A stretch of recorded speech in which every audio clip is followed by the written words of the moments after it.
what we are seeing. What we are seeing now is basically the results of past population, a rapid population growth, which has influenced the current size and growth. Now, what I'd like to request the participants here is that if you have any questions, please write them on the chat so that we'll be able to bring them up when the time for discussion comes. So we are not going to be allowing people to ask questions. We'll just be, if you have a question, please put it on the chat. But we have seen what Mr. Nyakwara has brought up, the whole issue of stretched resources in education, health, and many other areas, and rapid urbanization, high mortality, child mortality in informal settlements, and all that. So how do we then manage these grim situations? Because what we can see is that even if a woman was to have two, even if we went to replacement level, our population will still continue to grow. So how do we manage what we have now? I think that's basically the key message which is coming out of this presentation by Nyakwara. So can we now move on to the second presentation by Mr. Musyoka? And please, you have 10 minutes to present. Thank you. Yeah, thank you, Chair. Francis, maybe you can screen.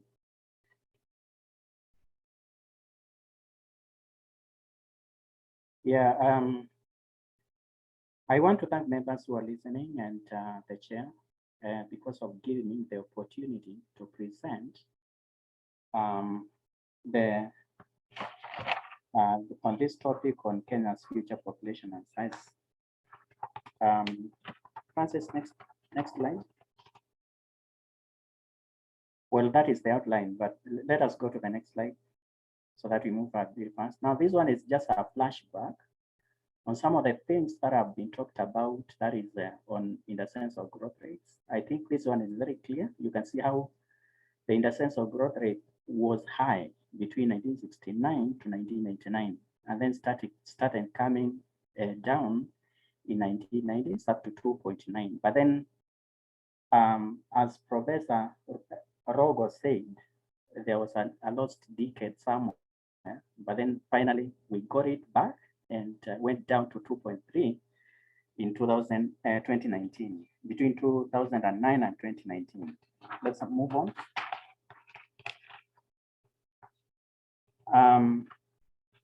This one is just a kind of the points explaining the graph on the trends of the in the sense of growth rates. So let us move on. I've said it. So now, concerning Kenya's future population size, there are some few things that we have assumed, and these are the assumptions as usually is the case. At national level, will always, many cases, unless there is evidence, the net migration will remain zero during the period, the planned period, the future population size. Then we also made an assumption that fertility and mortality will not decline significantly. Now, with these assumptions, then Kenya's projected population is estimated to reach 58.4 million by the year 2030 and 69.7 by the year 2040. Let us go to the next slide. And this is the growth of the population and dates back to the time we started censuses in 1969. As you can see now, the population has been increasing over time. Let us move on to the next slide. I've talked about the numbers.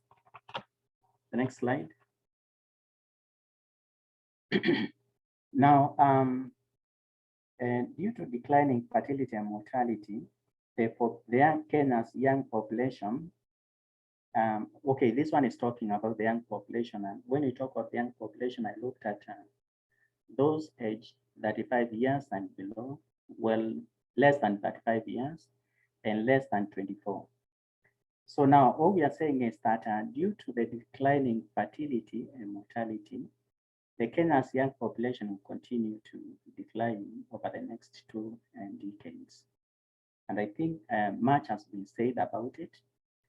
The other one is that the proportion of young population aged less than 35 years is expected to decline to 66 from the current, by the year, that is by the year 2040 from the current 81%. So a decline of around around 15%. So let us move to the next slide so that you can see this. Next slide. So now this one is looking at the population, the youthful population less than 35 years and the youthful population less than 25 years. So you can see generally the youthful population is expected to decline over the next 2 decades.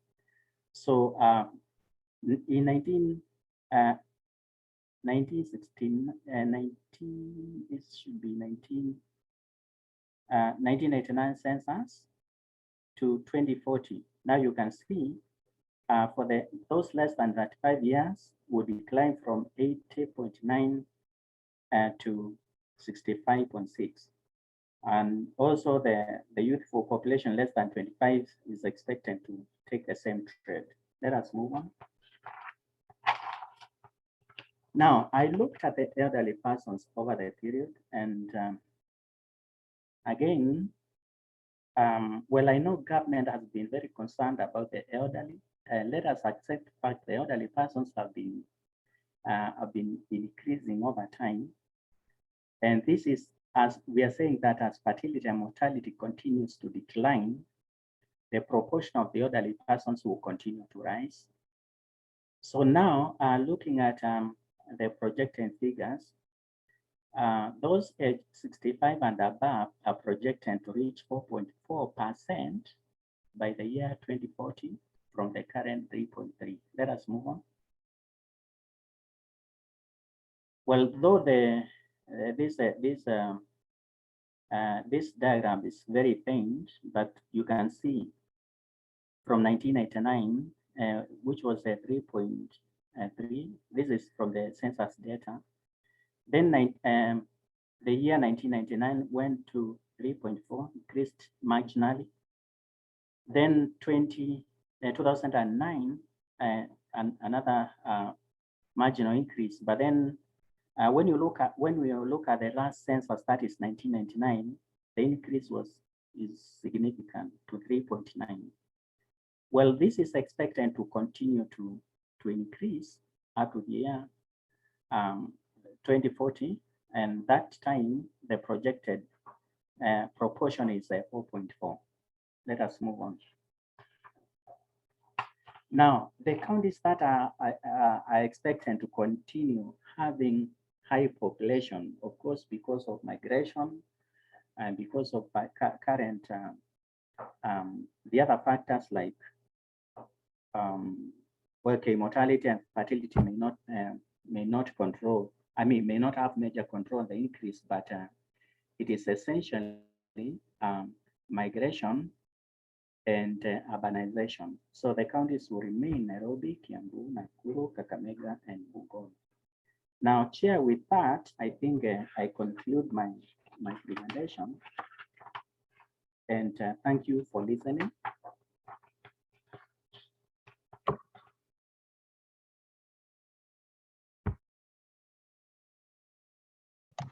Thank you, Mr. Musyoka, for taking us through what we should expect in terms of our population growth momentum, as was first explained by Nyakwara. So this is a follow-up just to show us what does the future hold for us in terms of population size and growth.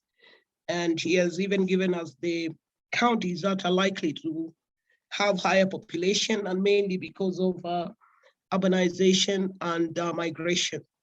But this will be debatable, I hope, by the time we come to the question session. So I'd like to move on to our last presenter, Ben Jarabi. I hope he's in the house. Yes, he is. Much so. Welcome, Ben. Thank you, Madam Chair.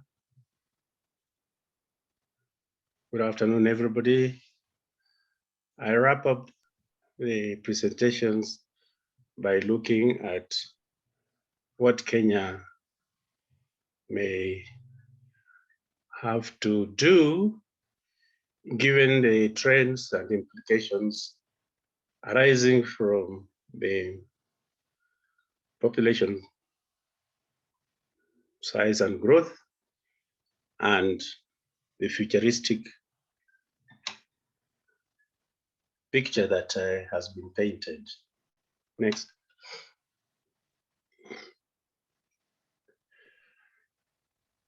Much as the focus of the session is on size and growth and not necessarily age structure, we'll try to confine ourselves within those two parameters. But we take note that the population size and growth are outcomes that are realized due to changes in the three demographic processes of fertility, mortality, and migration. Now, for Kenya to address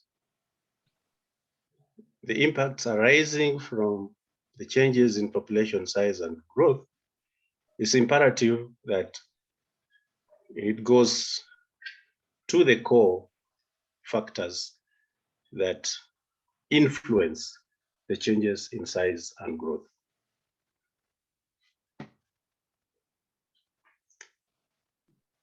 Hence, management of the three demographic processes are the ones that will eventually result in managing the population size and growth.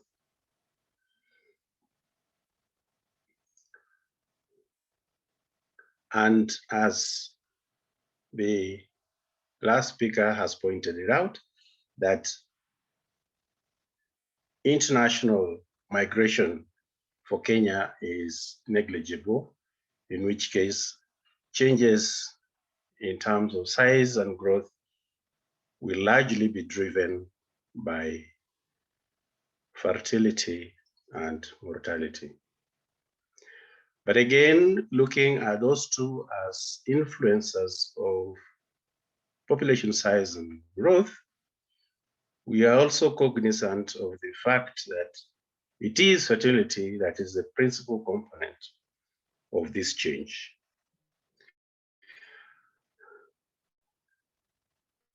And also that, again, that principal component of this change is also influenced by other important contributors in terms of education, culture, and the policy environment.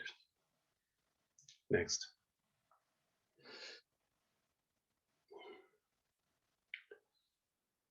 We are given a clear picture of a declining trend in fertility at the national level, which is a good thing. But we also note that we still have pockets of high fertility in specific areas.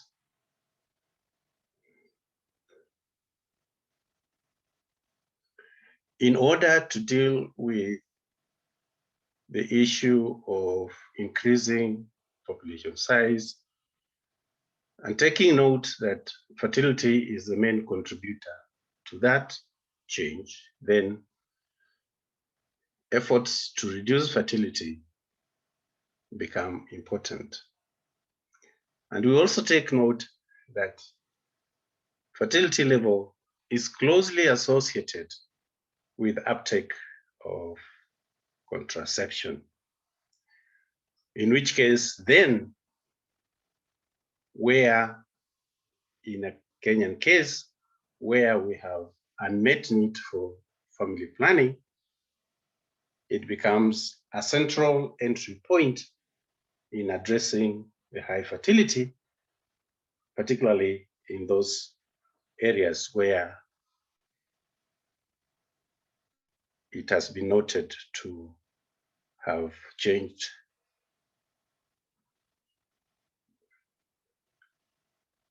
where it has not changed much. So reducing unmet need for FP for couples to realize their reproductive desires becomes a critical intervention, because here is a question of couples have the need to use contraception only that is not available. But at the same time, we also have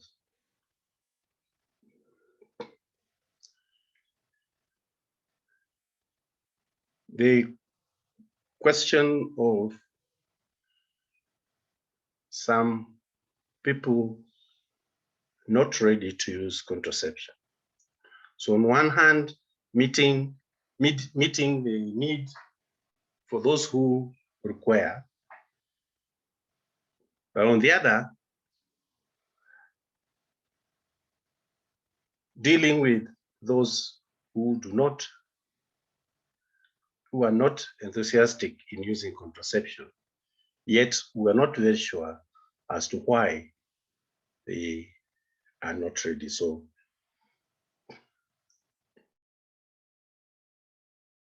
which needs to be documented, and after documenting in terms of why they are not, and trying to see how best to address those barriers so that we increase uptake of contraception in these specific areas. Kenya still has the task of packaging appropriate messages that will encourage couples to adopt small family norms, and particularly helping them to appreciate, as was mentioned in the opening session, that is not more of quantity, but the quality. I think at that point, when families do appreciate that it is best to have fewer but well catered for, then that will escalate to the community and nation at large, because we may provide what is required to realize small family sizes, but if couples are not enthusiastic in using them, then becomes a problem. Next.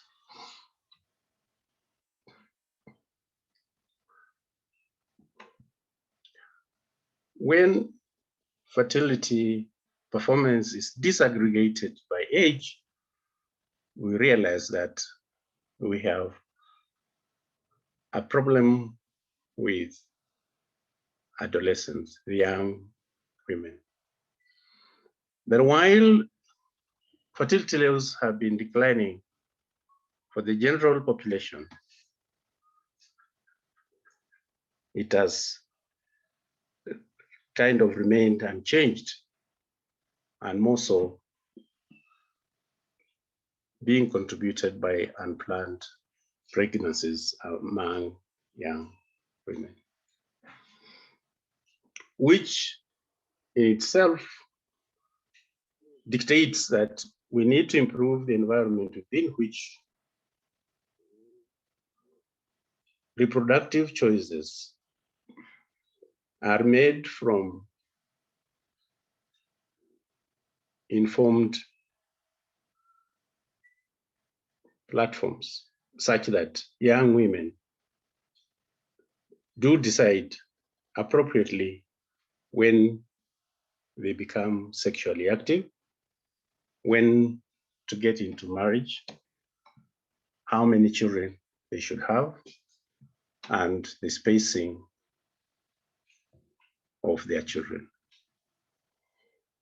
In which way, then, promoting initiatives aimed at preventing teenage pregnancies is inevitable, so that teenagers are informed of the negative consequences, negative outcomes that are associated with teenage pregnancies. Next.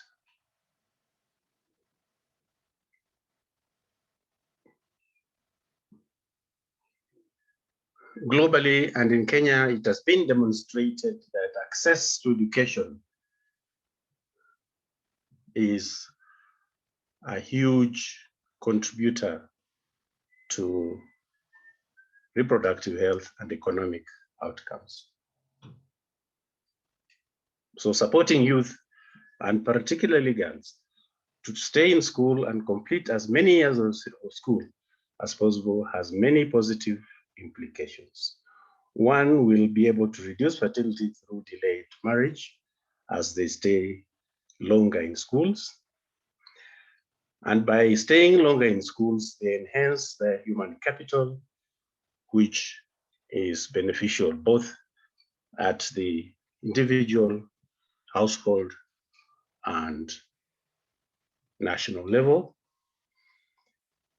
The school also provides a conducive environment to reduce the risk of sexual violence. Additionally, the school environment provides the physical space and the opportunity to deliver useful, comprehensive, appropriate, and culturally sensitive education on sexuality, youth-friendly RH services, life skills development programs, and many other interventions that influence and properly direct youth to more meaningful adult life. Next.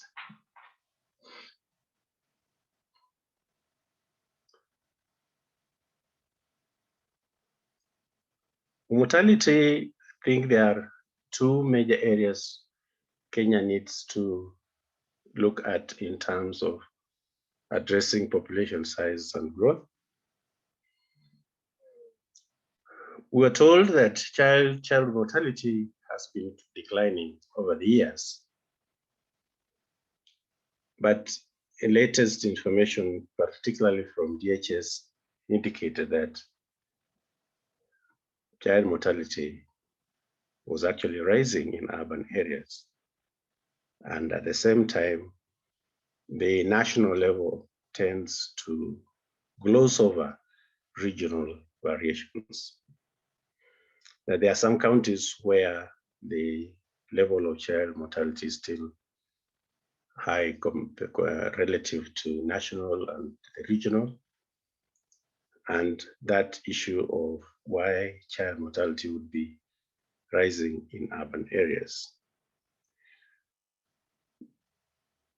When we take note that child mortality has a link with fertility rate, then this becomes a useful observation to argue that since we are advocating for reducing fertility, then reducing child mortality would actually be a recipe for reduced fertility, because the moment families are convinced that newborns have a high chance of survival, then that becomes enough logical justification not to have too many. In our effort to reduce child mortality, we also take note that indeed what is contributing to the current level of child mortality is actually neonatal mortality. And this realization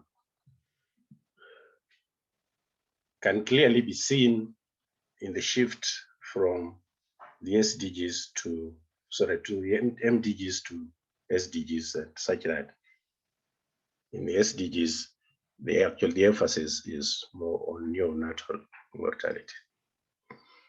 And the second area that Kenya needs to focus on in terms of mortality is to do with maternal mortality, because it is the component that contributes most to adult mortality. Again, we note that maternal mortality has been decreasing nationally, but we have huge regional differentials. And yet, most of the maternal deaths are preventable. So when you look at the three levels of delay, right from the community to the primary level of facilities and to the higher level, we are able to tease out what can be prevented and without much cost. Hence, the rallying point in terms of ensuring zero preventable maternal deaths.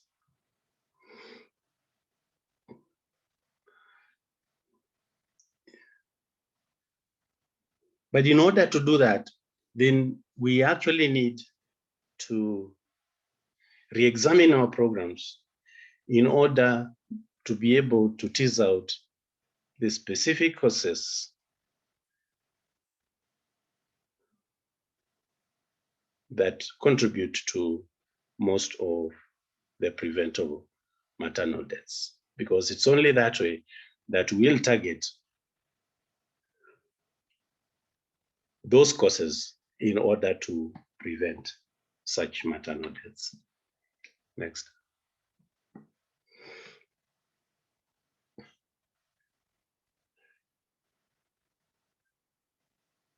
I already mentioned that international migration has very little influence in Kenya, in which case the third component of the demographic processes in terms of migration zeroes more on internal migration.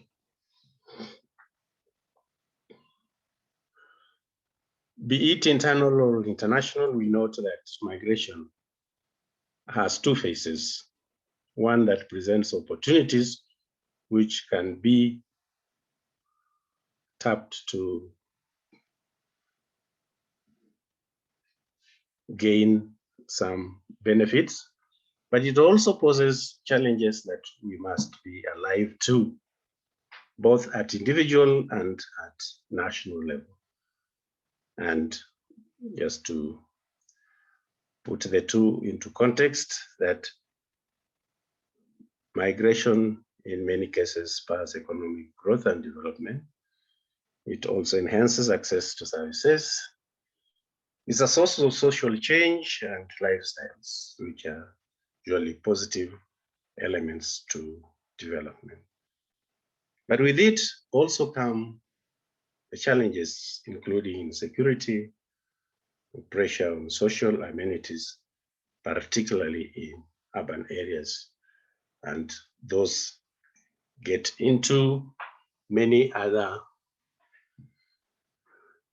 negative outcomes, some of which have been mentioned earlier, like the sprouting of informal settlements, urban crime, etc.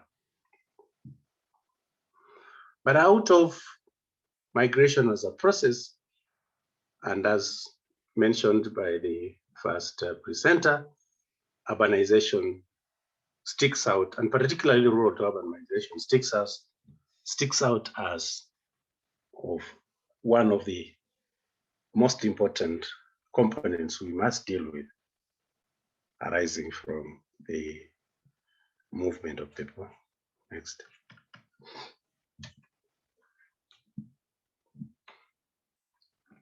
Granted that urbanization is inevitable, but the challenge is not to slow it down as mentioned earlier, but to learn how to deal with the consequences. In which case then, we as a government must see how best to develop urban development policies that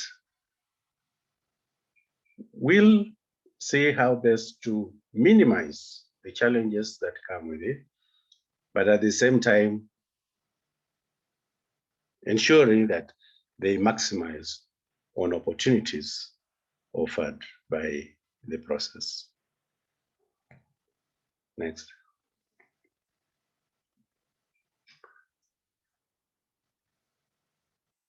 In order to address the suggested areas in the three demographic processes, an enabling environment is important. And one such enabling environment is availability of requisite data, because without it, there's very little one can do. We take note that Kenya as a country has continued to rely on non-regular data sources, and in particular, national surveys. We need to shift focus and emphasis from non-regular to regular data sources. Hence, the great need to strengthen administrative data systems, coupled with greater integration and data sharing. So not only strengthening individual data systems, but improving their interoperability so that data sharing becomes the norm. And in so doing, then we also need to support efforts to foster greater, more innovative and efficient production, use of both official and unofficial data through innovative institutional arrangements and partnerships, while roping in new technologies and processes. And finally, the second area of enabling environment, next, that we require greater collaboration in mobilizing multi-stakeholder partnerships. The government by itself will not be able to deliver on all the endeavors, hence the need to enhance intersectoral collaboration and cooperation at every stage, and in particular, the PPP is a very good, suitable, appropriate entry point that has already been identified in trying to see how best to bring in various players, both in public and private, be it in terms of enhancing the area of data systems, but also in those other areas of suitable interventions in order to address the two areas of population size and growth. Thank you, Madam Chair.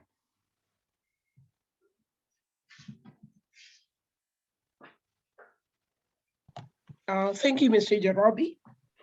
You have walked us through the three dynamics and how we can manage those, some of the interventions required to manage them so that we can realize an acceptable population growth, size and growth. I won't go too much into the all those details for now, but I'd like now to open the floor for discussion because we started late. So I think we can now open the floor for discussion.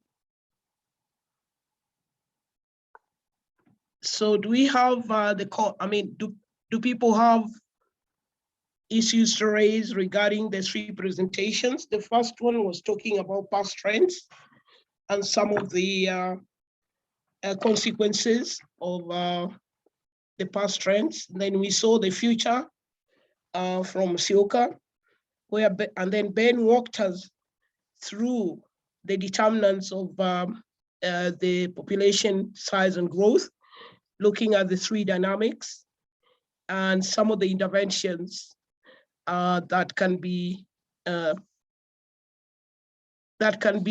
brought about to influence our population growth and size, or size and growth. So the floor is now open for you, please.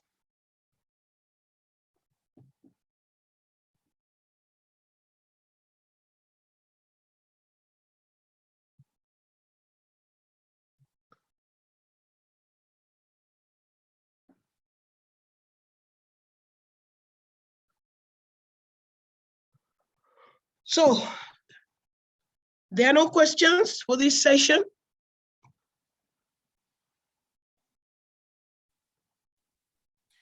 Through the chair. Yes. This is Ezekiel Gure from UNFPA. Yes. Thank you very much for the panelists and also the chair for giving us the background and also the recommendations on how to address the issue of the structure.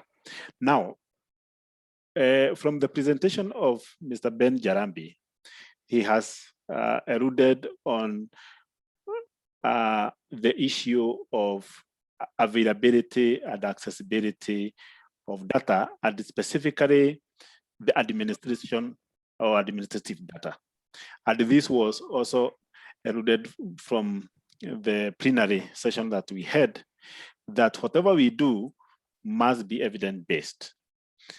The question now comes in is, how can we be able to ensure the information that we have gotten, the data that we have been able to get from here, how can we be able to adequately be able to use this information in the programs that are being implemented, not only by the government, by the CSOs and other non-governmental development partners at national, county, and even sub-county level? How can we be able to get this information down there, the data that we have, the population dynamics that we have, so that the programs on fertility, the program of migrations, the programs that are addressing mortality can be able to integrate these dynamics to be able to plan. We have many programs that we have in ensuring the population dynamics are integrated in planning. But we know very well that the CSOs who are on the ground, who are actually more implementing projects that are more impactful, perhaps they don't have that integrated data that they can be able to use.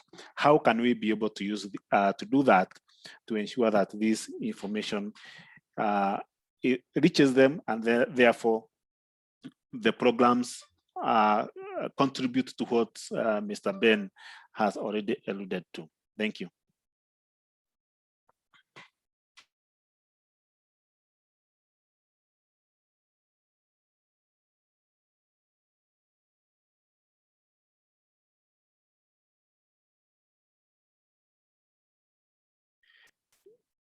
Chair, you are muted. Okay, any more questions? Or can I take that Ezekiel has spoken for everybody? Can we hear more, please, before we continue? Because we only have 15 minutes before we get to the plenary. Can we have more questions? I can see Musioka has written something, having projected the decline in population of the young people, and with the concept of population momentum in mind, together with focus on our age, does it mean that we expect a lower projection in our population compared with the projections from the UN? Please clarify. Yeah, that one has been taken. So It's I'll been clarify. So who are you asking to clarify, Ms. Yoka? Sorry, Chair, I'm saying I've taken it, and Yes. I'll clarify when I want to believe that you're still waiting for more questions. Yeah, I'm waiting for more. Yes, I'm waiting for more. So I've taken it so that I can respond when we go to the time of responding to the issues. Okay, are there any more, or we move to the responses? Okay, Chair, if you allow me. Yes, Eunice. Okay, thank you so much. It's not a question, but I have an addition to make. When we started about the issue of population, that it's not about the numbers, but about the issue of people. I have a concern when it comes to the issue of job retention. Job retention in terms of health. Like, for example, when somebody has been working and then the person happens to be a person with disability later on, you find that this person stands high chances of losing the job. In terms of development, it derails us, and you find that towards the end, there are some affirmative actions that the government has put in place to empower persons with disability. And you find now this person again jumping to the other end in terms of getting maybe those chances that are reserved. I feel we should work in line as a community towards development by addressing the issue of job retention, and even in terms of accessibility. What happens if this person gets disability in the process of employment? Are there issues that have been put in place for accessibility issue? The second one is about the teenage pregnancies. I suggest that there are other ways that we can put in place, like getting positive role model to mentor girls and a percentage of boys in school. And even at the school level, we can also enhance cohort grouping for healthy competition.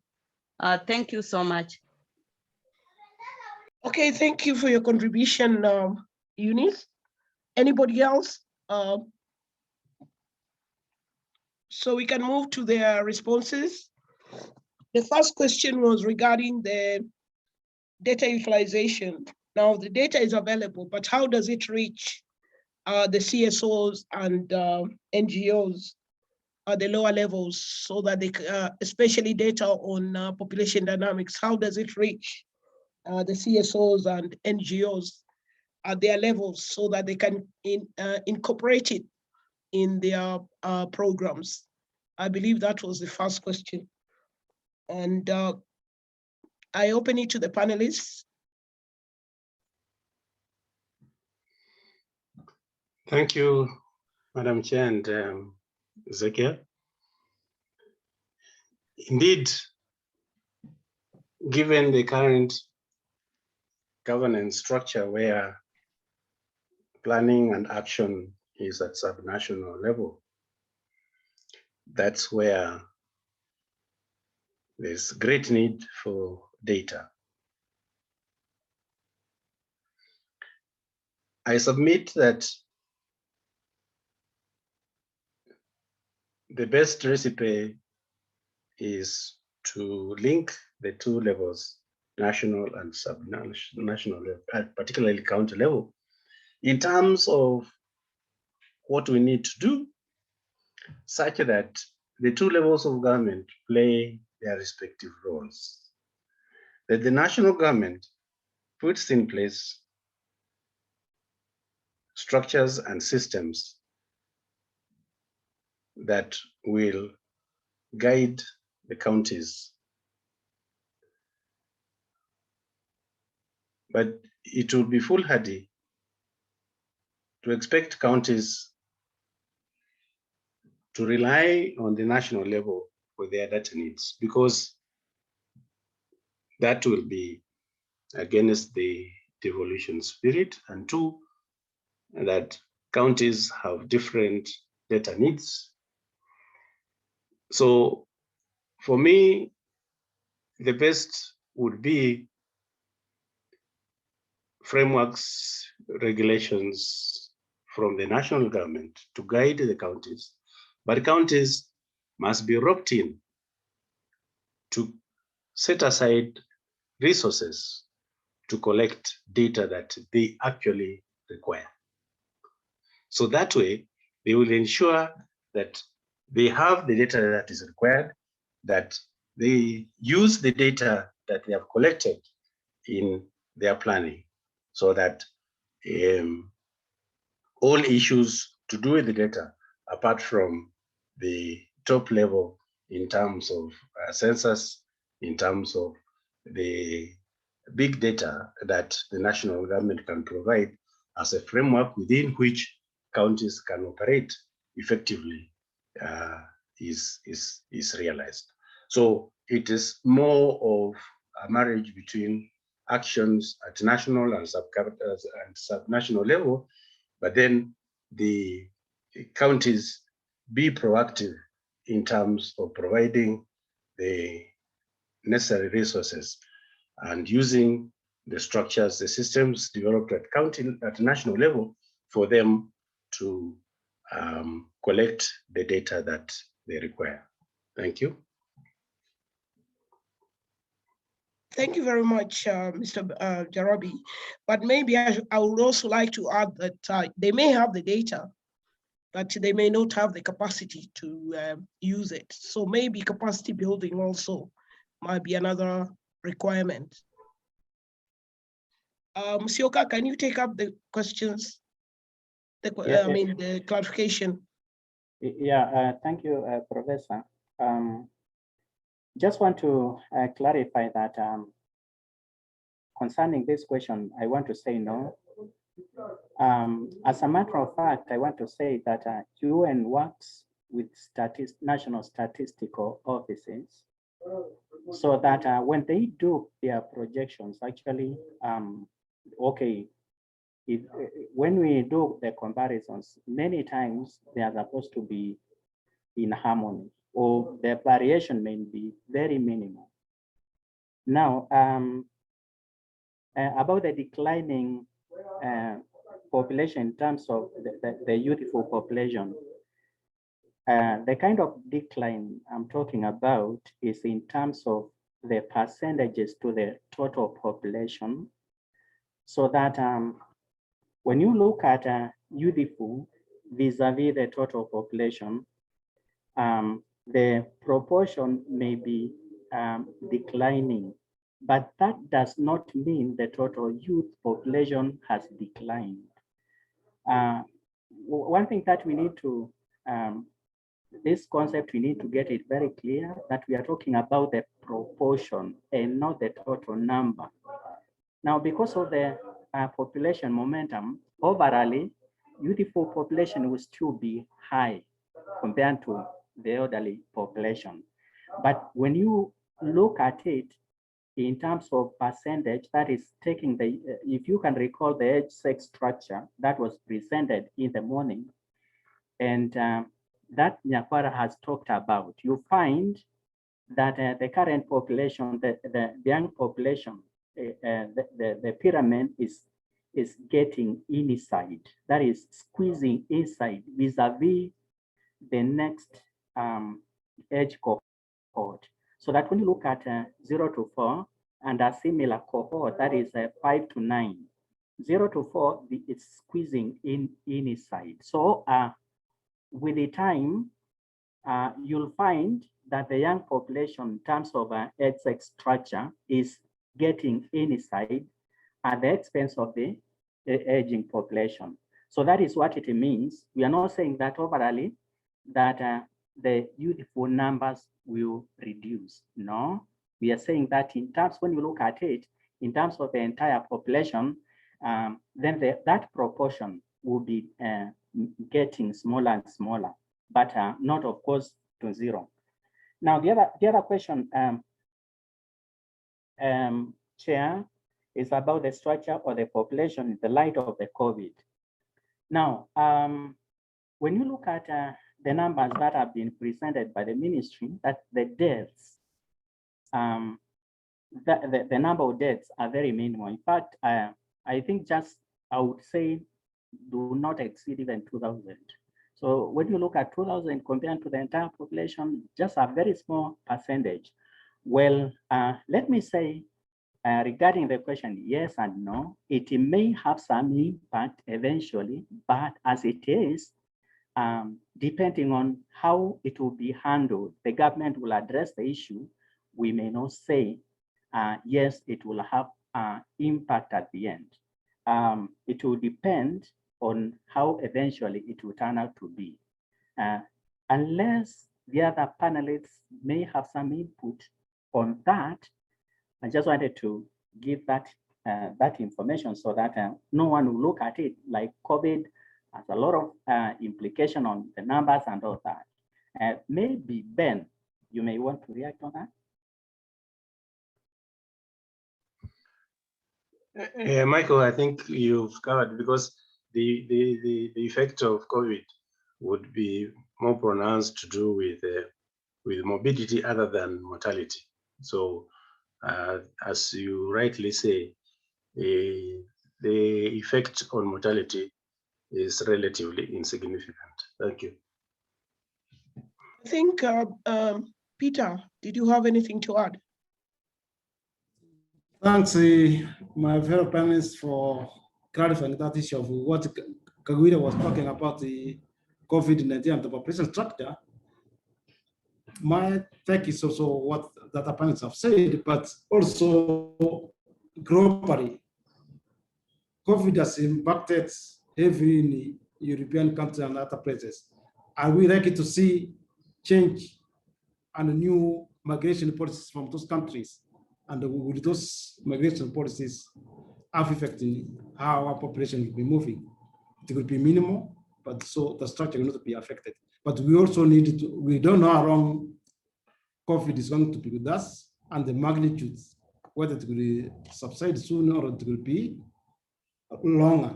That's the impact we are yet to measure it at this level until we know it.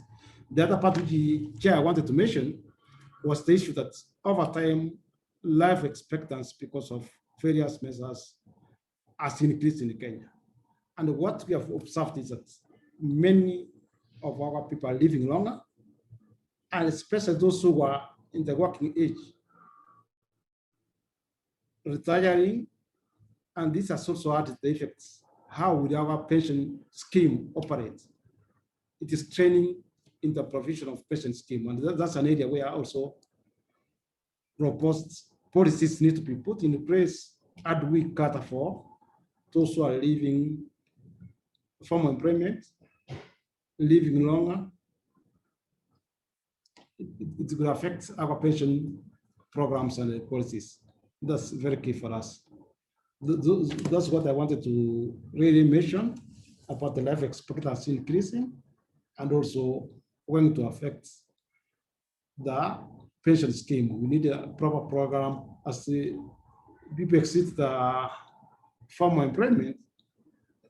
Proper schemes are put in place to enable those retiring to live a decent life knowledge, because we have started seeing those people leaving the employment and they started looking for secondary employment to enable them to survive. The other part which I also wanted to mention, the high fertility was there for children as the way Ben. Children are no longer an insurance, and we need to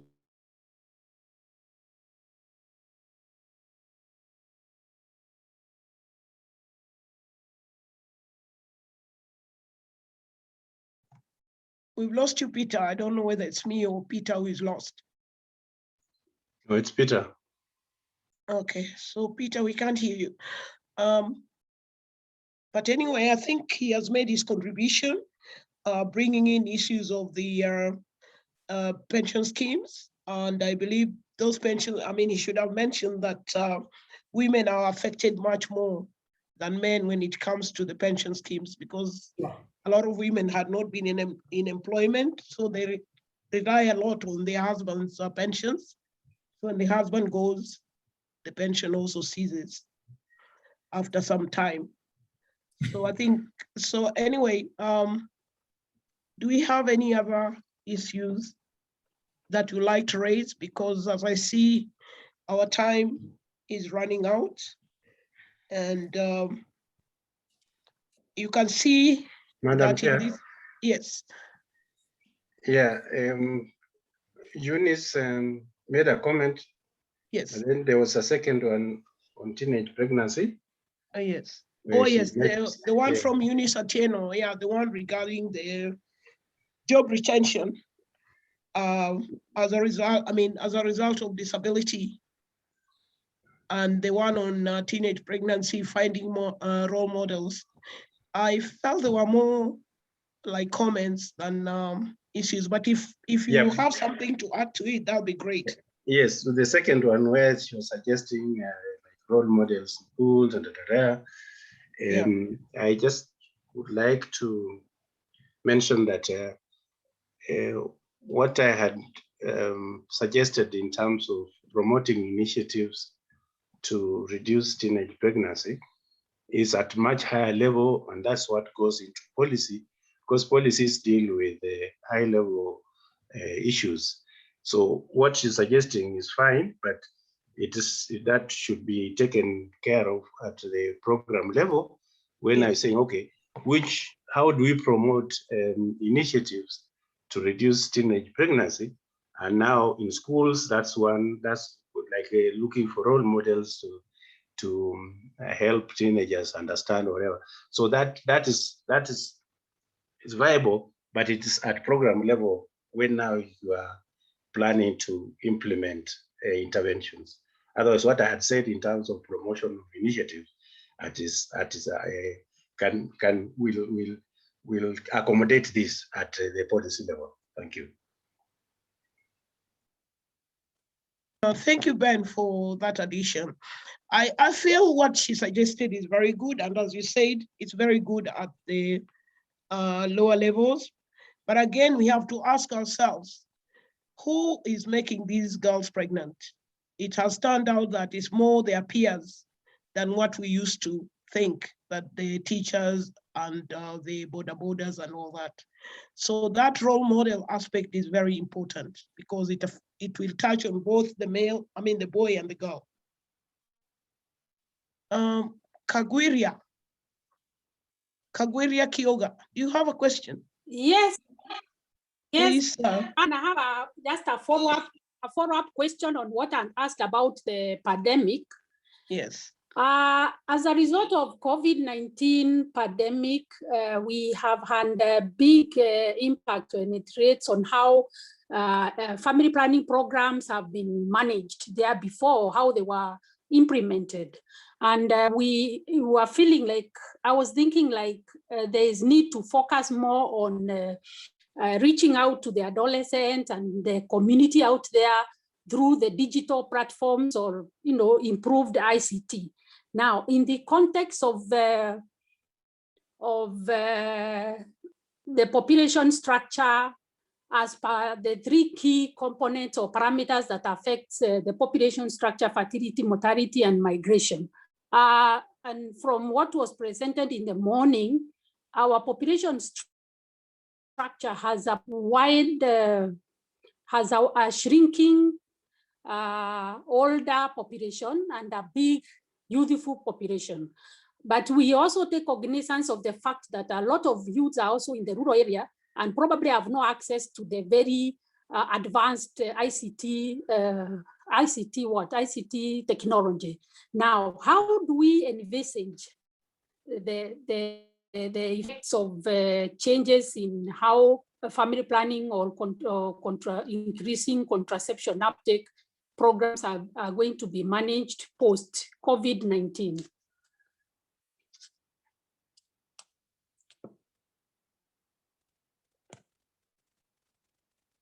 And did you get me? Talking about how, sorry, I've gone off a bit. Just repeat the last part. Yeah, I know it's how to manage the, yeah, go on. Go on. I was asking because of COVID-19, a lot of family planning programs are likely to change in the way they were being implemented. And now that we know our population is wider at the youth level, we are likely to focus, we would wish to focus more on our youthful population, but we also take cognizance that not all youths have access to information technology, especially the smartphones and all that, where we are rolling out our digital content. Now, what effects are we likely to have on the population structure should fertility increase because we are not able to target the key movers of the fertility? Like we saw an increased adolescent fertility during COVID-19 period. What is that likely to have an effect on our population structure, and what do policymakers think we should do to reduce the effect? Okay, so for those who are not able to access the services due to COVID-19, what should we do to enable them to access those services? Especially, I believe we are talking about contraceptives. I don't know, panelists, do we have any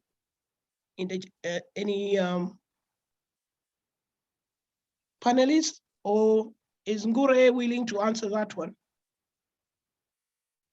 No, Ngure, you have a different. I have a different one, yeah. Okay, so panelists, how do we deal with inaccessibility to contraceptives as a result of COVID-19, especially among those in the rural areas who have no access to technology like the ones in the urban areas? I believe that's what you wanted to know, Kagwiri. Yeah, actually it's close to that, because what I'm saying is that COVID-19 is making us do things differently. And for contraception and the family planning, we are likely to be getting into the digital platforms to be able to reach out to the young and youthful population who are highly affected. So my question is, those that are in the rural areas are likely not to benefit from that change in strategy. So is that likely to have an impact on the population structure? And if so, what can we do better to reduce the effect? Okay, so what can we do better to reduce the effect of those who may not be able to access the commodities in terms of on our population age structure, especially among the youthful population who may not be able to access technology?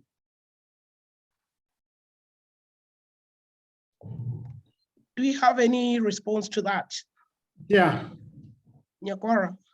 Thanks, Kawini, for sharing what your program is doing in terms of using technology to reach your client in service delivery. In this period of COVID, you know, it's a unique period and useful period, and the various strategies are employed to meet the needs of the population. In the rural areas, there is that challenge of technology, especially because of access. But one thing I've seen happening now during the period of COVID is the county governments have enrolled and have oriented the community health volunteers and educators to address the gaps and reaching the unreached population. That one is one of the measures that have been undertaking, where they are supported to reach those smaller groups. It's not something that can be done within a short period. It's a gradual process as they adapt the technology.